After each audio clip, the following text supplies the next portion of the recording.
Mes chers compatriotes, je veux revenir avec vous sur, encore une fois, la question ukrainienne. Pourquoi ? Pas parce que c'est le sujet quand même majeur de cette campagne électorale qui ne démarre pas en fait, qui est extrêmement atone. C'est l'un des sujets avec un autre sujet sur lequel je reviendrai certainement et qui est le sujet du scandale McKinsey, qui est en train de mal tourner d'ailleurs pour le président actuel, pour Macron, et je m'en félicite. Mais je voudrais quand même revenir avec vous sur la question ukrainienne parce qu'il y a derrière ces questions des sujets d'une extrême importance géopolitique et en matière économique et en matière commerciale et en matière industrielle. Et j'ai le sentiment que les candidats à l'élection présidentielle, qui pour la plupart d'entre eux n'ont absolument pas le niveau de la fonction qu'ils briguent, eh bien que pour ces candidats-là, ils n'ont même pas réfléchi au fond du sujet, ni à ce qu'ils proposent. Je voudrais vous parler aujourd'hui de ce que j'appelle le mystère Brotherhood. Brotherhood, c'est quoi ? Ça veut dire fraternité en anglais. C'est surtout le nom de l'un des gazoducs qui relie les champs de gaz que l'on trouve en Russie à l'Europe occidentale. La Russie vend son gaz à l'Union européenne, enfin à plusieurs pays de l'Union européenne, notamment bien sûr l'Allemagne, mais aussi la Pologne, les Pays-Bas, la Belgique, etc. Et elle le vend comment ? Eh bien, elle le transfère par des gazoducs. Et il y en a 3 actuellement en fonctionnement. Premièrement, ce gazoduc Fraternité, ce gazoduc Brotherhood, qui franchit les frontières de l'Ukraine. Donc il va de la Russie à l'Europe occidentale en passant par l'Ukraine. C'est le premier gazoduc. Il y a un deuxième gazoduc qui s'appelle la Yamal Europe, qui est plus au nord, qui prend d'ailleurs du gaz venant de champs qui sont dans la péninsule de Yamal en Russie, et qui, lui, franchit les frontières de la Biélorussie et de la Pologne. Et puis enfin, il y a un troisième gazoduc qui est encore plus au nord, qui s'appelle Nord Stream, et que l'on a appelé Nord Stream 1 lorsqu'il a été question de faire un Nord Stream 2. Nord Stream qui, lui, envoie le gaz par l'intermédiaire de la mer Baltique. Ce sont les donc 3 gazoducs. Je rappelle aussi au passage que l'Europe occidentale n'a que très peu de réserves énergétiques sur son sol, à part des mines de charbon très polluantes, et puis bien sûr à part l'électricité nucléaire. Et donc, s'agissant du gaz, l'Union européenne importe son gaz à peu près du monde entier, mais la Russie représente à peu près 55% des approvisionnements de l'Union européenne. Voilà. La France étant l'un des pays qui importe le moins de Russie, nous n'importons que, si j'ose dire, 20%, ce qui est déjà quand même considérable, mais nous avons des approvisionnements plus diversifiés, notamment que l'Allemagne. Alors donc, il y a 3 gazoducs. Le premier qui franchit l'Ukraine, le deuxième la Biélorussie et la Pologne, le troisième qui passe dans la mer Baltique. Vous savez, on en a beaucoup parlé au cours des dernières années, qu'il y avait un projet qui d'ailleurs a été mené à bien, qui a été construit jusqu'à la fin, qui était Nord Stream 2, qui doublait Nord Stream 1, de telle sorte que ces approvisionnements ne dépendent pas du bon vouloir des pays traversés, notamment des pays avec lesquels la Russie est en délicatesse. Je pense tout spécialement, bien sûr, à l'Ukraine, mais aussi à la Pologne. Alors, ce qu'il faut savoir, et ça, les gens n'en parlent pas beaucoup, c'est le moins que l'on puisse dire, ni dans les médias, ni pendant cette campagne qui n'a pas lieu. Ce qu'il faut savoir, c'est que il y a des accords pluriannuels qui sont signés entre la Russie et les pays par lesquels transitent les gazoducs qui livrent du gaz à l'Europe. C'est le cas avec l'Ukraine. Il y a eu le 22 décembre 2019 un contrat qui a été signé, un contrat pluriannuel, un accord pluriannuel. Il était moins une puisque la date butoir était le 31 décembre 2019. Le 22 décembre 2019, le président Poutine d'un côté, le président Zelensky de l'autre, je ne vous les présente plus, maintenant tout le monde les connaît, ont signé un accord pour livrer à l'Europe occidentale du gaz sur les 5 ans 2020-2024, 2020, 2021, 2022, 2023, 2024, ça fait bien 5 ans. Cet accord qui est un accord donc de transit pour envoyer du gaz. Quelles sont les modalités de cet accord ? Les modalités de cet accord, c'est qu'en 2020, la première année, eh bien, la Russie s'engage à exporter par ce gazoduc à un minimum de 65 milliards de mètres cubes dans l'année. Et puis les 4 années suivantes, la Russie s'engage à exporter 40 milliards de mètres cubes de gaz en 2021, 40 milliards en 2022, etc., jusqu'en 2024, avec la possibilité quand même de monter jusqu'à 90 milliards de mètres cubes par an. En contrepartie de quoi? L'Ukraine, d'abord, a reçu 2,9 milliards de dollars de la part de la Russie, qui réglait ainsi un contentieux antérieur. Deuxièmement, eh bien, les revenus pour l'Ukraine étaient estimés à minimum 7 milliards d'euros sur les 5 ans, sans doute d'ailleurs un peu plus, puisque en fait, on estime que l'année dernière, par exemple, l'Ukraine a eu 2 milliards d'euros de revenus de transit. C'est comme lorsque vous franchissez une autoroute, vous payez des droits de trafic. Lorsque vous avez un avion qui survole un territoire, il doit payer au territoire survolé, il doit payer une taxe. Eh bien là, c'est pareil. L'Ukraine donc remporte à peu près 2 milliards d'euros dans l'année. 2 milliards d'euros qui sont très importants, ou 2 milliards de dollars plus exactement. 2 milliards de dollars qui sont très importants pour l'Ukraine, puisque ça lui permet notamment d'entretenir tout son réseau routier. Alors on en est où? Eh bien alors, en 2020, il y a eu les 60 et quelques milliards de mètres cubes qui ont été livrés. En 2021, la moyenne de transit de gaz de Gazprom, c'est la très grande entreprise russe qui détient à elle seule 90%, je crois, des réserves de gaz au sein de la Russie, qui est une propriété essentiellement étatique, enfin majorité étatique. Eh bien, en 2021, le gazoduc Brotherhood a livré via l'Ukraine 114 millions de mètres cubes par jour sur l'année, ce qui équivaut à 41,6 milliards de mètres cubes sur l'année, soit un petit peu plus que les 40 milliards de mètres cubes par an qui étaient prévus dans cet accord du 22 décembre 2019 pour les années 2021-2024, et un quart de moins que les 65 milliards de mètres cubes qui étaient prévus en 2020. Je vous ai cité l'accord tout à l'heure. Mais le temps a avancé, et vous savez qu'à partir de la fin 2021, le conflit a commencé à se nouer entre la Russie et l'Ukraine, et au-delà, l'Europe occidentale, l'Union européenne et l'OTAN. Et donc, à partir de la fin de l'année 2021, Vladimir Poutine ayant envoyé des projets de traités internationaux sur l'architecture de sécurité en Europe orientale, l'Union européenne, l'OTAN et les États-Unis ayant mis ça à la poubelle, ayant opposé une fin de non-recevoir, Vladimir Poutine a commencé à masser ses troupes le long de la frontière avec l'Ukraine. Et le 4 janvier 2022, les observateurs ont noté que les flux de gaz à l'intérieur du gazoduc Brotherhood étaient redescendus à un niveau assez bas, de l'ordre de 50 millions de mètres cubes par jour, soit un rythme de 18,25 milliards de mètres cubes par an, donc très inférieur aux 40 milliards de mètres cubes par an prévus dans cet accord de décembre 2019. Alors pourquoi d'un seul coup y a-t-il eu moins de gaz qui a transité? Les Ukrainiens ont accusé les Russes d'agir afin d'augmenter le prix du gaz. Le Kremlin a rétorqué que c'était pas vrai, qu'il n'avait fait qu'honorer les contrats gaziers qu'il avait signés. Selon un certain nombre d'observateurs européens, le Kremlin voulait en fait réduire l'approvisionnement gazier global de l'Europe afin de mettre la pression sur la certification du gazoduc Nord Stream 2 qui venait d'être achevé et pour lequel les Américains faisaient d'ailleurs des pressions considérables pour qu'il n'entre pas en fonctionnement, ce qui pour l'instant d'ailleurs est le cas. Le gazoduc Nord Stream 2, qui avait vocation à faire baisser le volume de gaz transitant par l'Ukraine pour le contourner, eh bien les Américains en fait ont mis une espèce de veto. Un veto qu'ils n'ont pas le droit de faire, bien entendu, mais simplement des pressions politiques et militaires considérables sur l'Allemagne pour qu'il renonce à ce projet. C'est un véritable gâchis scandaleux. Ce sont des milliards de dollars qui risquent de partir en fumée. La France a d'ailleurs participé à la construction de ce gazoduc Nord Stream 2. Et en définitive, pour l'instant, eh bien, ils se morfondent puisqu'il n'est toujours pas en fonctionnement.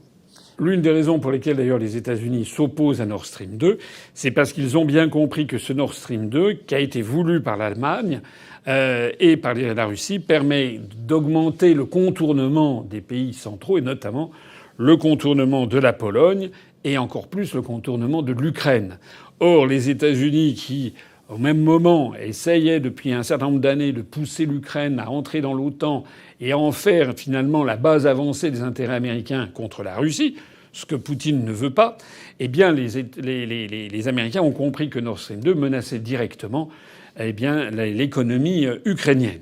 On n'en est plus là, parce que ça, c'était donc au début de 2022. Mais depuis une dizaine de jours, et là je vous parle, nous sommes le 28 mars, depuis une dizaine de jours, disons depuis à peu près la mi-mars, alors même que la Russie est intervenue et intervient militairement en Ukraine depuis le 24 février, donc 3 semaines après, et on assiste à quoi? On assiste en fait à une augmentation considérable des achats de l'Union européenne à la Russie, des achats de gaz. Moscou continue d'approvisionner de façon très abondante l'Union européenne à sa demande. Il y a près de 17 milliards d'euros qui ont été versés par l'Union européenne depuis l'intervention militaire russe le 24 février dernier. Selon les dernières estimations du réseau européen des gestionnaires de réseaux de transport de gaz, l'organisme s'appelle Lenstog, la Russie a vendu 1770 millions de mètres cubes lors des 7 premiers jours de janvier 2021, c'est-à-dire un rythme de 88,6 milliards de mètres cubes par an, et a vendu plus de 2600 millions de mètres cubes de gaz à l'Union européenne dans la semaine allant du 14 au 20 mars. C'est un rythme colossal de 135,6 milliards de mètres cubes par an. C'est très important. Et cela donc alors même que le projet de gazoduc Nord Stream 2 a été suspendu. Ça veut donc dire que cette masse de gaz qui est actuellement achetée par l'Union européenne et notamment l'Allemagne à la Russie, eh bien, transite par les 3 gazoducs dont je vous parlais au début de cet entretien. Premièrement, Brotherhood par l'Ukraine. Deuxièmement, Yamal Europe par la Biélorussie et la Pologne. Et troisièmement, par Nord Stream 1. Parmi les 2600 millions de mètres cubes par semaine de gaz à l'Union européenne qui ont été envoyés dans la semaine du 14 au 20 mars, on estime qu'il y en a 650 millions de mètres cubes, c'est-à-dire exactement 25%, qui ont transité par l'Ukraine, qui ont transité par Brotherhood.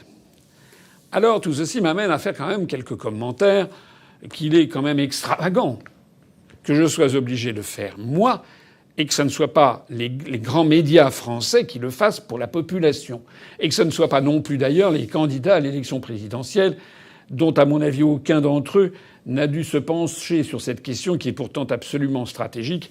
Ils préfèrent faire des petites phrases du style « est-ce qu'on a le droit ou non de dire Macron assassin ? Est-ce que c'est un malentendant ? Est-ce que… » Enfin tout ça c'est… Mais c'est tellement minable ces débats, ces polémiques. Alors moi les commentaires que je fais là-dessus c'est quoi ?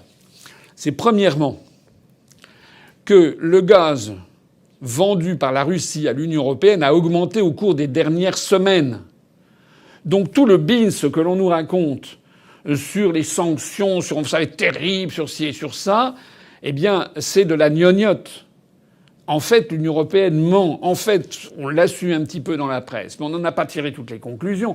Ce que l'on a su dans la presse, c'est que l'Allemagne a mis son veto aux sanctions sur l'importation de pétrole et de gaz. Ils en ont trop besoin. Alors il est vrai que les États-Unis sont arrivés derrière en disant il faut absolument que vous achetiez maintenant mon gaz à moi ou vous alliez ailleurs. Il est vrai aussi que il y a des contrats en cours, les choses sont très lentes à faire évoluer, il faut signer d'autres contrats avec d'autres partenaires, il faut que d'autres partenaires comme le Qatar, l'Arabie Saoudite ou je ne sais pas qui puissent avoir des marges de manœuvre pour vendre des hydrocarbures. Tout ça, ça ne se fait pas d'un claquement de doigts, mais ça veut dire en toute hypothèse qu'on est dans cette situation baroque que de voir les pays de l'Union européenne passer leur temps à dénigrer, c'est moins compliqué, à insulter constamment Poutine, son régime, etc., à menacer les pires sanctions, mais en même temps, tel Tartuffe, tel des hypocrites totaux, en train d'essayer d'augmenter les livraisons de gaz de la Russie et payer cash, d'ailleurs, payer de plus en plus cher. Donc ça, c'est le premier point. Le deuxième commentaire, c'est que, d'après les informations que j'ai pu glaner sur Internet, et pas seulement sur des sites français, la part de gaz qui a été vendu par la Russie à l'Union européenne et qui a transité par l'Ukraine a augmenté de 10% par rapport à l'an dernier. Ça veut donc dire, et ça c'est le troisième point, que l'Ukraine va encaisser sans doute nettement plus de 2 milliards de dollars sur ce trafic qu'elle n'a pas coupé. Sur l'année 2022, elle va peut-être ramasser, on est encore pour l'instant dans le premier tiers, le premier quart de l'année, mais ça veut dire quand même qu'elle va se faire beaucoup d'argent, des milliards de dollars sur cette affaire. Alors, je me permets d'insister. L'Ukraine, compte tenu de sa position géographique, aurait pu couper le gazoduc qui livre du gaz russe à l'Union européenne. On fait porter le chapeau d'ailleurs sur l'Union européenne et sur l'Allemagne qui n'a pas voulu arrêter les livraisons de gaz, mais l'Ukraine aurait pu arrêter les livraisons de gaz puisqu'ils sont en guerre avec la Russie. Mais pas du tout. Ils continuent comme le business comme avant. Alors la conclusion. La conclusion de ça, c'est que je suis effaré que les autorités françaises au plus haut niveau, c'est Macron responsable numéro 1, suivi par Bruno Le Maire, suivi par le ministre de l'Industrie, suivi par les journalistes, suivi par les candidats à l'élection présidentielle, que personne n'ait remarqué qu'actuellement ce qui prédomine en France comme débat, et même au niveau international, c'est haro contre qui? Non pas contre l'Ukraine qui laisse passer le gaz russe et qui se fait 2 milliards de dollars avec l'assentiment des Russes. Non pas contre l'Union européenne qui a versé 17 milliards de dollars à la Russie, ce qui lui permet d'ailleurs de financer son matériel militaire. Non, c'est haro contre les sociétés françaises. Mince alors. On a vu Zelensky, cet acteur de série B, cet escroc qui a détourné plus de 41 millions de dollars à son profit, dont le nom revenait sans arrêt dans les Pandora Papers, qui a acquis frauduleusement des appartements, des immeubles à Londres, dans les quartiers les plus huppés de Londres. Ce monsieur qui est un escroc, en fait, et qui est bien entendu un agent américain. Eh bien, monsieur Zelensky, mais aussi le ministre des Affaires étrangères ukrainien, ont exigé que la France ferme, que les entreprises françaises présentes en Russie ferment, notamment Auchan, Leroy Merlin, Decathlon, qui appartiennent au groupe de la même famille, la famille de milliardaires Mulliez, qui est des gens du nord de la France.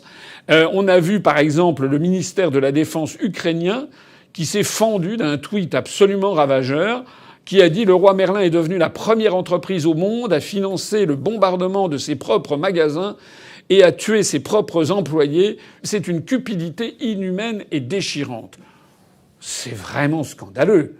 C'est vraiment scandaleux. Il a dit ça parce qu'effectivement, il y a eu un magasin Leroy Merlin qui a été frappé par une frappe d'origine russe. Si j'ai bien compris d'ailleurs, c'était un magasin Leroy Merlin dans un centre commercial. Et le centre commercial, eh bien, il y avait des engins militaires ukrainiens qui se cachaient dans les sous-sols du centre commercial, puisque c'est une habitude, semble-t-il, assez avérée, d'ailleurs totalement contraire au droit de la guerre, au droit international, que de prendre des cibles de civils, que de prendre des boucliers civils pour se protéger. Donc, en l'espèce, c'est tout à fait choquant. J'ai vu alors dans ce haro général contre les entreprises françaises, j'ai vu également que les Anonymous, eh bien maintenant, passent leur temps à demander, à exiger, font des campagnes pour que les entreprises françaises présentes en Russie ferment boutique. Et j'ai vu malheureusement, bien sûr, que M. Zelensky, lorsqu'il a été reçu par visioconférence au Parlement, il a eu une standing ovation, comme on dit, c'est tous les parlementaires debout en train d'acclamer ce monsieur qui exigeait la fermeture de nos entreprises.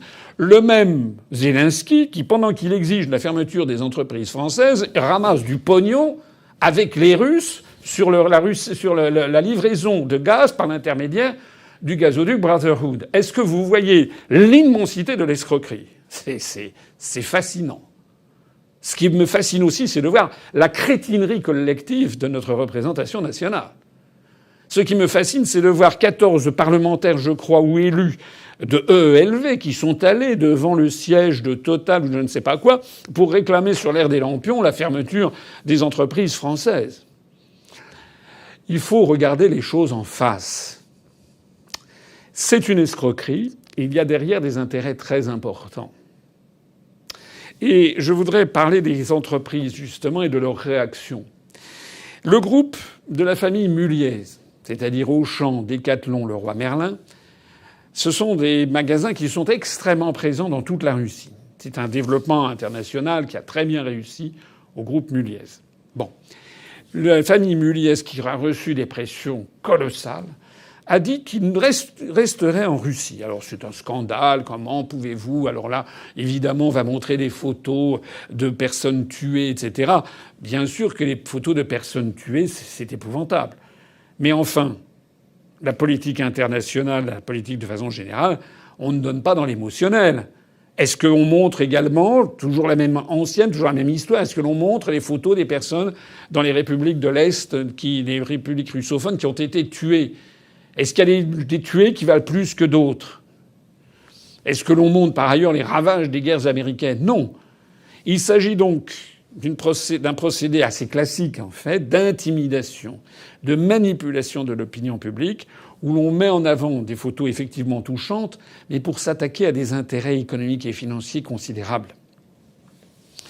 Alors, la famille Mulliez a fait savoir que s'ils quittaient la Russie, ils ont, je crois, un nombre considérable d'employés, des dizaines de milliers d'employés à travers toute la Russie. Ces gens vont se retrouver au chômage. Comme ils auront quitté la Russie, leurs avoirs seront saisis, nationalisés, et sans doute qu'ils perdront des milliards. Parce que j'imagine que les dédommagements seront très faibles.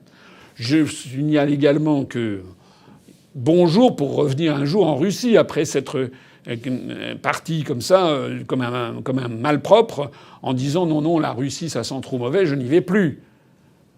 Nul ne sait d'ailleurs combien de temps va durer cette guerre. Si c'est fait pour durer 15 ans, c'est pas la même chose que si ça s'arrête dans 15 jours.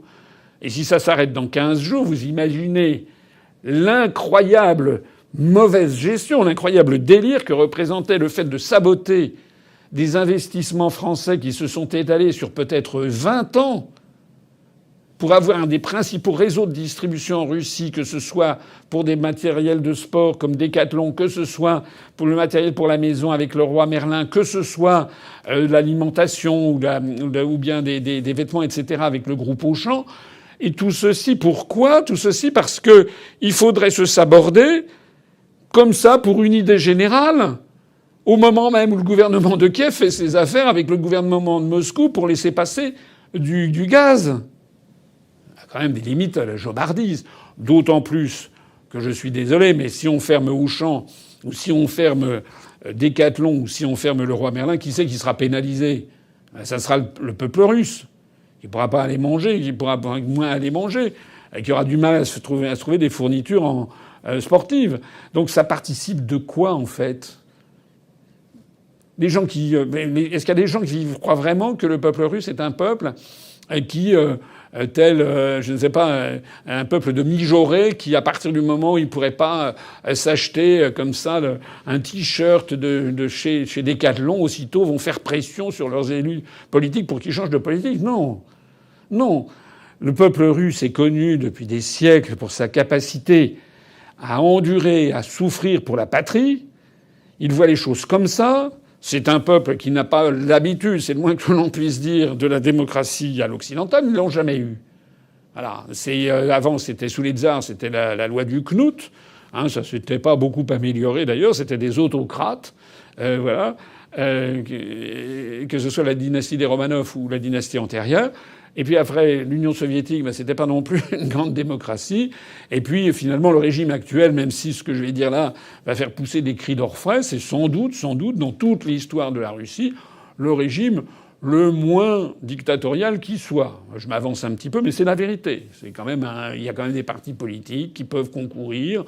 Russie Unie, le parti de Poutine, il fait 70% des suffrages. Bon, je ne dis pas que c'est une grande démocratie impeccable. Bon, mais je dis que dans toute l'histoire russe, c'est quelque chose qui est plutôt mieux que ce qu'ils ont eu. Plutôt mieux. Voilà.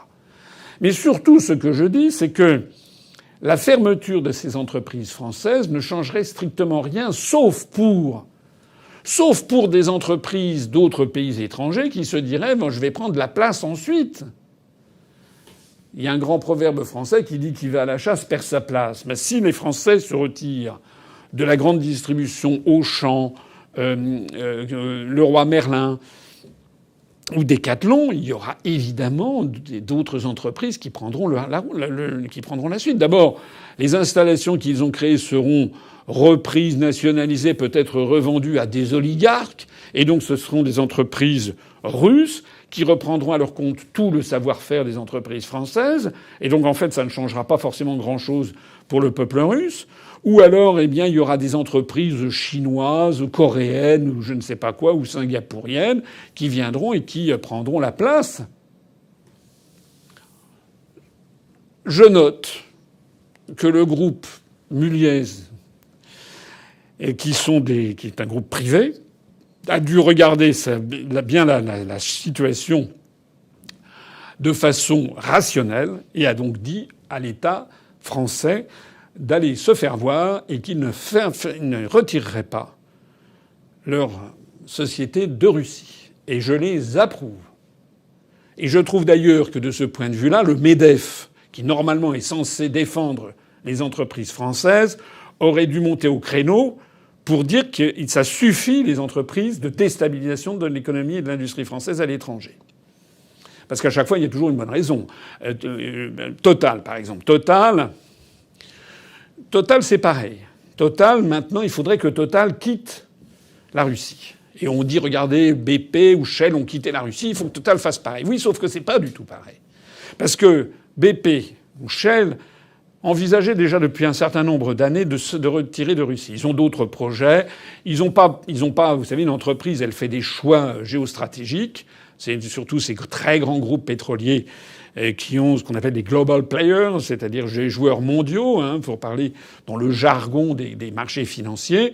Eh bien, Total, en profitant des traditionnelles bonnes relations entre la France et la Russie, et qui remontent à des siècles, en tout cas, oui, des siècles, on peut même remonter très loin, eh bien, Total a fait, depuis un certain nombre d'années, le choix d'investir beaucoup en Russie. Il faut savoir que la Russie, c'est 16% des réserves mondiales prouvées de gaz. C'est un Eldorado. Il faut savoir que là-dessus, Total donc a acheté des blocs, n'est-ce pas, d'exploitation, notamment dans la péninsule de Yamal. Et pour Total, les réserves de Total, les réserves que Total a acquises, sont les plus importantes, je crois, du monde, devant même les réserves qu'ils ont, par exemple, en Norvège ou au large de l'Afrique, au Nigeria, par exemple, puisque Total essaie d'être présent partout, là où il y a des champs gaziers ou des champs pétroliers. Bon. Donc, la présence de Total en Russie est absolument fondamentale. Et bien entendu, je ne fais pas de dessin, mais vous savez que les réserves en pétrole et en gaz sont plutôt déclinantes, semble-t-il. Il semble qu'on ait franchi le pic pétrolier. Donc, en tout cas, il y a une demande sans cesse croissante. Et les réserves, eh bien, on n'en trouve pas énormément, peut-être parce qu'on n'a pas assez cherché. En attendant, donc, c'est une lutte au couteau entre les grandes entreprises, les grands majors pétroliers du monde. Et donc, Total se trouvant à la tête d'une réserve très importante en Russie, il va pas se tirer une balle dans la tête pour s'en aller de Russie, pour que ça soit là aussi repris par, en fait, des investisseurs, soit russes, soit chinois, coréens, hongkongais, indiens, etc., etc. Donc, M. Pouyanné, le PDG de Total, a été reçu par Bruno Le Maire, notre génial ministre des Finances, qui lui a demandé de se retirer de Russie. Et M. Pouyanné, le PDG de Total, a répondu, j'imagine très poliment, bien sûr, face au ministre, mais il a répondu non. Et il a eu raison. Il a eu raison pour les intérêts de son très grand groupe, qui est quand même un des plus grands groupes français. Il a eu raison parce que ça assure aussi, d'une certaine façon, la sécurité d'approvisionnement du peuple français. Et je regrette de constater que j'ai vu qu'il y a 14 élus, je crois EELV, qui sont allés manifester comme ça, comme des étourdis. Alors on leur dit « Ah, Total, c'est pas bien. Ah, je vais aller manifester. » Il n'y a aucune réflexion. Et un pois chiche dans la tête. On leur dit de manifester. C'est même pas qui leur dit d'aller manifester. Ils y vont. Il faut aller manifester contre ce pauvre peuple ukrainien, ces méchants Russes. Je rappelle ici encore une fois qu'au même moment, l'Ukraine fait son affaire avec la Russie pour laisser passer le gaz russe vers l'Union européenne et se prendre 3 milliards d'euros, 2 à 3 milliards d'euros dans l'année, qui doivent d'ailleurs se terminer certainement dans certaines... Il doit y avoir des petites dérivations, n'est-ce pas, puisque M. Zelensky en est familier. Et puis il y a une dernière entreprise qui est dans le collimateur. Dans le collimateur des grands médias internationaux, des médias français, dans le collimateur de toutes nos consciences morales du type Yannick Jadot et compagnie, c'est Renault. C'est l'entreprise française Renault. Alors là, Renault a décidé, parce que ça n'est pas un groupe totalement privé, parce que l'actionnaire de référence, comme on dit, c'est-à-dire le premier actionnaire, c'est l'État, avec 15,01% des parts, devant Nissan qui a 15%. Il y a énormément de flottants dans le capital, beaucoup de tout petits porteurs, mais Renault, le principal actionnaire, même s'il n'a que 15%, c'est l'État. Donc le patron de Renault, lorsqu'il a été convoqué par M. Bruno Le Maire, ou par Dieu sait qui, ou peut-être par Macron, eh bien il a pensé sans doute qu'il fallait qu'il obéisse à son actionnaire de référence. Mais ce qui vient de se passer, ce qui est en cours de se passer, est un énorme scandale. Pourquoi ? Parce que Renault avait comme principale réussite internationale sa présence en Russie. Il avait une participation très majoritaire dans le premier constructeur automobile russe qui s'appelle Autovaz, qui fabrique notamment la Lada, enfin la marque Lada. Et ce premier constructeur russe, donc Autovaz, était contrôlé par Renault à hauteur de 68% depuis 5 ans.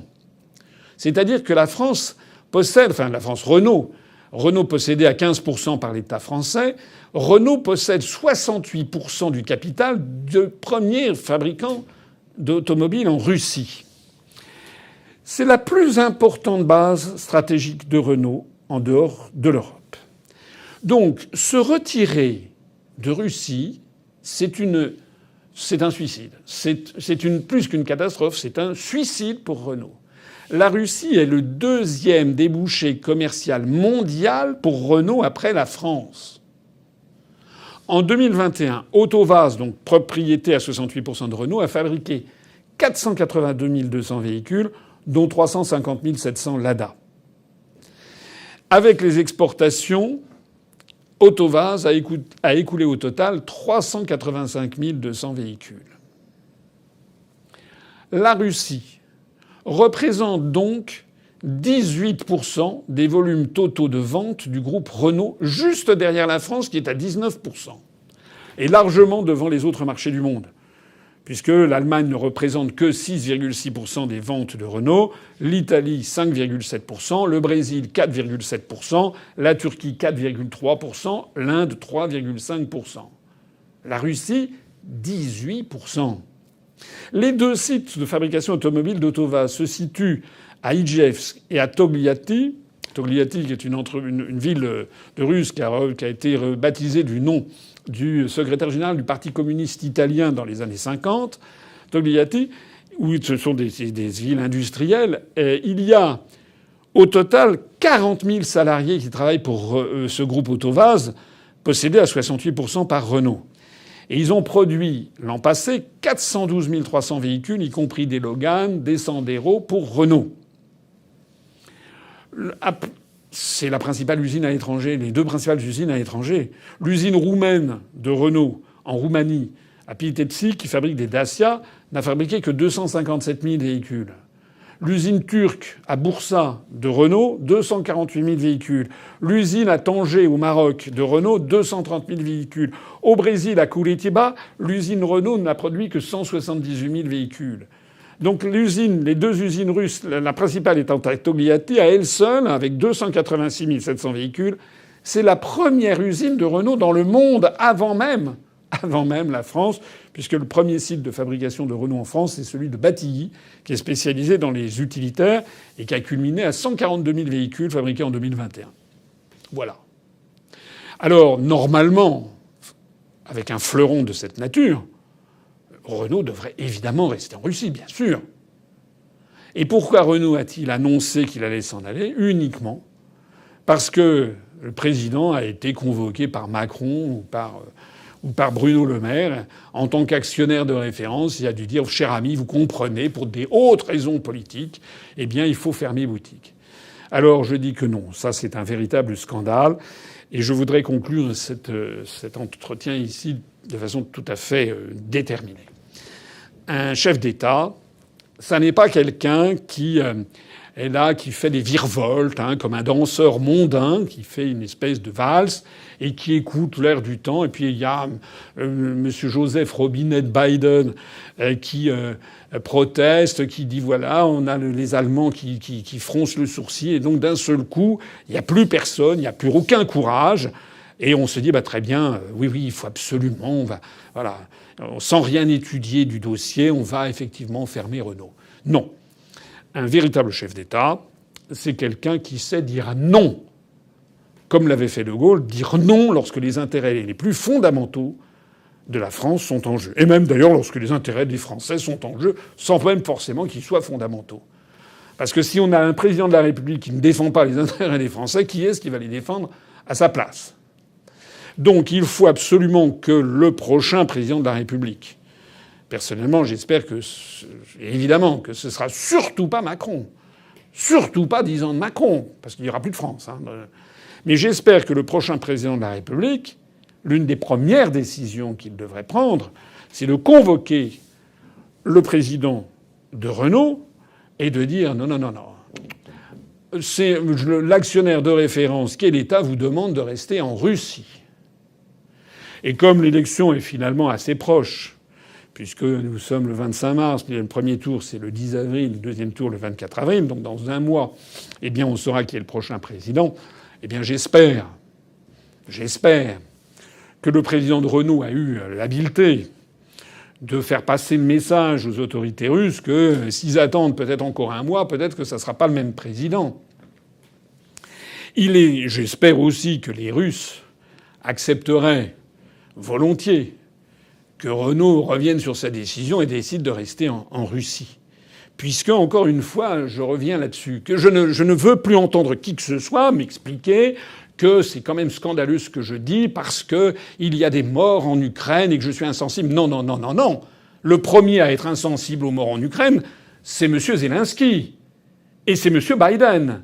M. Zelensky qui, lui, s'il voulait vraiment pénaliser la Russie, la première chose qu'il devrait faire, c'est couper le fameux gazoduc Brotherhood qui rapporte 2 à 3 milliards de dollars à l'Ukraine. Donc il lance une campagne de diversion de l'opinion publique mondiale et ukrainienne et française, comme si le régime de Poutine allait s'effondrer parce que tout simplement les magasins Leroy Merlin allaient changer de propriétaire au fin fond de la Sibérie, ou bien qu'à Togliatti, eh bien l'entreprise serait nationalisée. Non, ce qui se cache derrière, c'est beaucoup plus grave. C'est une véritable guerre économique. En général, dans ces genres d'affaires, je rappelle au passage que j'ai quand même été dans ma vie délégué général à l'intelligence économique. Et si Nicolas Sarkozy m'avait nommé délégué général à l'intelligence économique, c'était pas forcément parce que j'étais le roi des imbéciles. L'intelligence économique consiste à essayer de voir toutes les menées adverses qui sont faites contre les entreprises françaises. Et on en a des tonnes.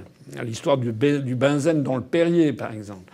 C'est une histoire des années 80. Il y avait eu l'eau minérale qui est produite à Vergès, dans le Gard, qui est pétillante, que tout le monde connaît, a eu un développement international très important dans les années 80, avec des exportations au Japon et aux États-Unis, où ça a été une très grande success story, comme on dit, c'était un très grand succès. Jusqu'au jour où on a découvert dans je ne sais pas quel hypermarché au fin fond de l'Arizona ou autre, des bouteilles de Perrier où il y avait, paraît-il, des traces de benzène. Eh bien, ça a ruiné pendant 1 an et demi, 2 ans le succès de Perrier sur place, parce que c'était en fait très probablement un concurrent malveillant qui avait acheté les bouteilles de Perrier, avait injecté du benzène dedans, l'avait remis discrètement dans les rayons et puis ensuite avait fait du scandale. Bon, par l'intermédiaire des médias. C'est ce qu'on appelle la guerre économique. Donc ce qu'il faut savoir là-dedans, c'est que les entreprises comme Auchan, Leroy Merlin, Decathlon, Renault, Total ont des positions très importantes en ce moment en Russie, et qu'il y a des petits copains, pourquoi pas des Américains d'ailleurs, peut-être que Walmart, la plus grande entreprise de distribution au monde, se dit peut-être, tiens, si on pouvait torpiller Auchan, ça serait pas forcément plus mal. Donc il peut y avoir des manœuvres dans ce genre de direction pour essayer de torpiller les intérêts français. Voilà. C'est ce que je voulais vous dire.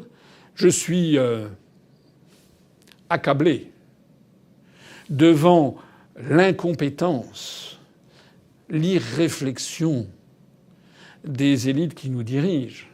Macron n'a pas à considérer que la première tâche qu'il a à faire au monde, c'est de défendre les intérêts ukrainiens dans une affaire qui, d'ailleurs, comme vous le savez, j'ai eu l'occasion de l'exprimer longuement, la guerre en Ukraine, la responsabilité numéro 1, ça n'est pas Poutine, la responsabilité numéro 1, c'est l'OTAN et les États-Unis d'Amérique. Mais Macron devrait par exemple faire ce que fait Viktor Orban en Hongrie, où Viktor Orban a dit qu'il était hors de question que la Hongrie livre des armes à l'Ukraine et qu'il était hors de question que la Hongrie prenne des sanctions contre la Russie, que ce n'était pas son affaire, que ce n'était pas la guerre de la Hongrie. Et Orban a dit qu'il ne voulait pas que ce soit le peuple hongrois qui paye cette guerre par une augmentation phénoménale du gaz qui lui sera livré. Je suppose d'ailleurs que le gaz russe livré à la Hongrie sera facturé par les Russes à un niveau tout à fait sympathique. Voilà. Eh bien, de la même façon, le devoir de M. Macron, c'était de protéger les intérêts des entreprises françaises et les intérêts de la France. Je terminerai d'ailleurs là-dessus. Parce que depuis 15 ans, depuis même plus longtemps, puisque je mène ma croisade contre l'Union européenne depuis bien plus longtemps, mais depuis 15 ans qu'elle est devenue publique et que j'ai créé l'UPR, j'ai souvent entendu dire des gens qui me disent « Mais vous vous rendez pas compte, jamais les grandes entreprises ne vous soutiendront, vous ne pouvez pas aller contre l'avis du MEDEF pour accéder à l'Élysée, ici et ça. » Eh bien, ce qui est en train de se passer, et je m'adresse ici à certains très grands chefs d'entreprise, c'est vrai que la construction européenne leur a servi de façon considérable, y compris pour l'évasion fiscale, pour les délocalisations, etc. Mais ce qui est en train de se produire, c'est que l'Union européenne, devenant de plus en plus belliciste, étant de plus en plus sous la coupe guerrière des États-Unis d'Amérique, qui voient leur domination mondiale s'effondrer, eh bien, de plus en plus, l'Union européenne prend des sanctions avec la planète entière. Avec la Russie, avec la Birmanie, avec la Turquie, avec la Syrie, avec la Libye, avec le Venezuela, avec Cuba, avec l'Iran. Bientôt, on comptera sur les doigts d'une main les pays avec lesquels l'Union européenne n'a pas pris de sanctions. Eh bien ça, je voudrais attirer l'attention des dirigeants des plus grands groupes français qui m'écoutent, s'ils m'écoutent. Moi, je n'ai jamais été contre l'industrie. Au contraire. Dans la grande tradition gaullienne, je rappelle que celui qui a fait le plus pour la France industrielle, c'est Charles de Gaulle. Au moment même d'ailleurs où il développait ses idées de participation des travailleurs, en essayant de faire participer mieux les travailleurs au profit des entreprises. Avec ce côté social et original qui cherchait une troisième voie entre capitalisme pur et dur et socialisme. Donc, mais de Gaulle, suivi par Pompidou, avait fait de l'impératif industriel quelque chose d'absolument important parce que c'est là qu'est la clé de l'augmentation du niveau de vie des Français. Voilà. Et donc, je trouve que beaucoup de chefs d'entreprise devraient réfléchir. Est-ce que c'est bien raisonnable que la France continue à rester dans l'Union européenne et dans l'OTAN, qui nous entraînent dans des politiques d'exclusion, qui nous ferment des marchés considérables? Parce que je rappelle quand même qu'au point où on est lancé, on va bientôt aussi prendre des sanctions contre la Chine. Et si donc la France est obligée de prendre des sanctions contre la Russie, contre la Chine, et si l'Occident fait ça, l'Occident va se réduire à peau de chagrin. Voilà ce que je voulais vous dire. Encore une fois, en rappelant bien le fond de tout ça. Le fond de tout ça, c'est que la France est les dindons de la farce, puisque ceux qui exigent que nous fermions nos entreprises, pour un intérêt nul, sauf peut-être parce qu'ils sont stipendiés par d'autres concurrents venus d'autres pays, mais ceux qui exigent cela, au premier rang desquels Zelensky, le même accepte que son pays livre de plus en plus de gaz à l'Union européenne venu de Russie pour prendre 2 à 3 milliards de dollars pour l'Ukraine et peut-être un petit peu pour ses poches. Voilà à quoi nous avons affaire. Il est de grande urgence que les Français chassent du pouvoir des gens aussi incompétents que Macron et sa bande. Vive la République et vive la France quand même.